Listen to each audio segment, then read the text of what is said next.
रजीम बिस्मिल्लाहिर्रहमानिर्रहीम। आप देख रहे हैं वारिस इलेक्ट्रॉनिक यूट्यूब चैनल और आज हम आपको एक सप्लाई दिखाएंगे। ये हमने सीलिंग फ़ैन जो छत वाला पंखा है उसके साथ हमने लगानी है और वो पंखा जो है सिर्फ डीसी पर चलता है। तो हम आपको बताएंगे कि इसके कनेक्शन जो हैं वो सप्लाई के साथ किस तरह से करनी है। तो इसका तरीका बहुत आसान है जी। इसके साथ हमने सिर्फ एक रिले लगाया है और इस रिले को कहते हैं एल टाइप रिले।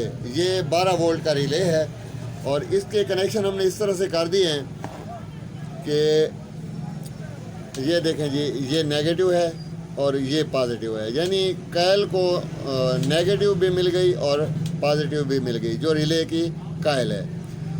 अच्छा, अब ये जो हमारी तार है ये पीले रंग की, ये कॉमन होगी फ़ैन के लिए। जो सीलिंग फ़ैन है उसकी पॉजिटिव ये कॉमन होगी, ठीक है, ये वाली।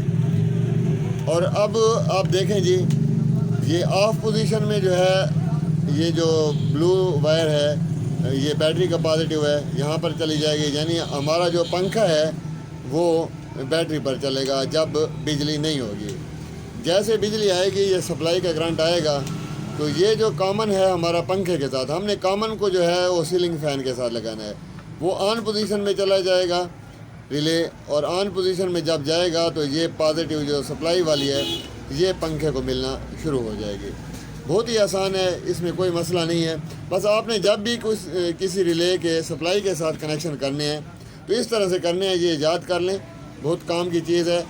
ये नेगेटिव जो है आपको डायरेक्ट लगा देना है, पॉजिटिव डायरेक्ट लगा देना है और यही पॉजिटिव जो है ये ऑन पोजीशन पर लाना है और ये कॉमन जो है ये पंखे की लगानी है पॉजिटिव और ये जो ऑफ पोजीशन पर जा रहा है ये आपने बैटरी वाली तार लगानी है पॉजिटिव और जो नेगेटिव होगा वो सारों का आपने मिला देना है, पंखे वाला भी, बैटरी वाला भी और इस सप्लाई वाला भी। बस ये मुख्तसर सा इसका काम है, ठीक है। अपनी दुआओं में याद रखिएगा। बहुत बहुत शुक्रिया।